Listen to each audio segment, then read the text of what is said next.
उत्तराखंड में बीजेपी ने अपने उम्मीदवारों की लिस्ट जारी कर दी है। अभी 59 सीटों के लिए ये उम्मीदवार तय हुए हैं।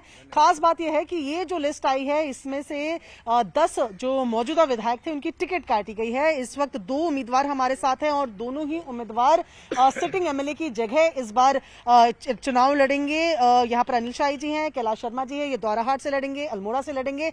सबसे पहले तो ये जो टिकट मिली इसकी कितनी उम्मीद थी आपको कि टिकट मिलेगी, क्योंकि आप सिटिंग एमएलए तो नहीं थे?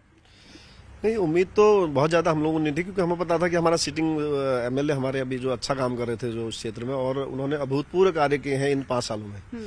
तो शायद उनकी भी इच्छा नहीं रही होगी या क्या रहा कि वो मैं नहीं कह सकता, लेकिन संगठन को कुछ लगा होगा तो संगठन ने जो है उन्होंने कहा अवसर देती है। संगठन से पूर्व में हम लोग दावेदारी करते रहे हैं 2007 से लेकर अभी तक लगातार।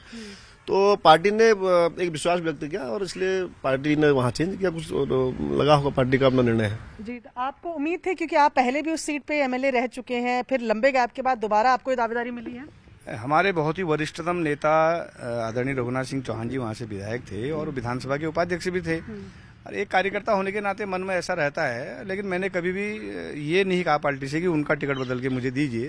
अगर कभी बाय द वे ऐसा कुछ होगा तो मेरे नाम पर भी हो सकता है। मुझे उम्मीद नहीं थी कि उनका शायद वही लड़ेंगे, लेकिन अभी पार्टी का निर्णय है और मैं कार्यकर्ता होने के नाते मैं पार्टी का और सभी कार्यकर्ताओं का बहुत बहुत धन्यवाद करता हूँ। ठीक है, लेकिन जिस तरीके से अभी जो लिस्ट आई है और जाहिर तौर पर अगर सिटिंग एमएलए की सीट बदली जाती है तो इंटरनल सर्विस में कई बातें आ रही होती हैं कि सीट में जनाधार कम हो रहा है, तो अब ये आपके लिए रिस्पॉन्सिबिलिटी ज्यादा बढ़ गई है, क्योंकि अगर बीजेपी की सिटिंग एमएलए से लोग खुश नहीं है तो आप लोग के लिए तो चुनौती और बढ़ जाएगी।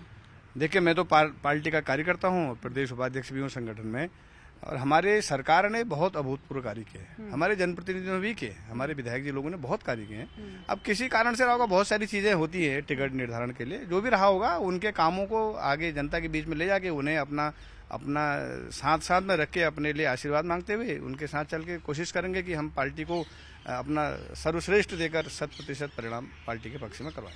ठीक है, अनिल जी आपसे ये पूछना चाहेंगे कि अब जब आप लोगों के बीच जाएंगे, अब जब उम्मीदवारी आपकी तय हो गई है, तो किसके नाम पर वोट मांगेंगे? अपने पूर्व सिटिंग एमएलए के नाम पर, धामी सरकार के नाम पर, या केंद्र सरकार के नाम पर? निश्चित ही तीनों लोगों के नाम पर मांगेंगे। द्वाराहाट में अभूतपूर्व कार्य हुए हैं अभी तक के, और हमारे जो वर्तमान जो मुख्यमंत्री जी हैं इनके कार्यकाल में भी बहुत ऐतिहासिक कार्य हुए हैं। मैं समझता हूं कि उत्तराखंड बनने के बाद अगर इन 5 सालों में सबसे अधिक आप काम देखेंगे तो उत्तराखंड राज्य में हुए हैं। तो सीएम के नाम से भी हम मांगेंगे, अपने विधायक के नाम से भी मांगेंगे, और जो यशस्वी प्रधानमंत्री जो पूरे देश में जिनका सर्वोच्च स्थान पर जिनकी लीडरशिप है, जिसको पूरा देश मानना है, वर्ल्ड मानना है, तो उनके नेतृत्व में हम जाएंगे, उनके नाम पर भी रहेंगे निश्चित। आपको लगता है कि सरकार के काम इतने हैं कि केंद्र सरकार की जरूरत नहीं पड़ेगी, या केंद्र सरकार के नाम की जरूरत पड़ेगी ही? नहीं, हमारे केंद्र में तो हमारे विश्व के यशस्वी नेता हैं, हमारे आदर्श हैं, हमारे प्रेरणा स्रोत हैं, उनका तो आशीर्वाद हमें हमेशा ही चाहिए और मिलता भी है।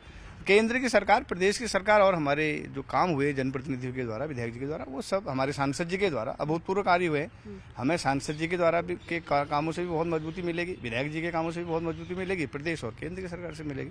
और निश्चित रूप से भारतीय जनता पार्टी का जो संगठन का ढांचा है, हमने बूथ कमेटी तक बनाई है, बूथ के बाद पन्ना प्रमुख बनाया है, पन्ने की टोली बनाई है, वो सारे लोग संगठित होकर काम करेंगे, हमारे वरिष्ठ नेतृत्व तो साथ में रहेगा, तो निश्चित रूप से भारतीय जनता पार्टी की सरकार दोबारा उत्तराखंड में बनेगी। चलिए, तो ये 2 नए चेहरे हैं जो सिटिंग एमएलए के टिकट काट के दी गई है। इनका कहना है कि सिटिंग एमएलए के कामों को भी ये लेकर जाएंगे लोगों तक, धामी सरकार के कामों को भी लेकर जाएंगे, और केंद्र सरकार के कामों से भी ये लोगों से वोट मांगेंगे। वीडियो जर्नलिस्ट चंदन के साथ प्रियंका कांडपाल, न्यूज़ 18 इंडिया, दिल्ली।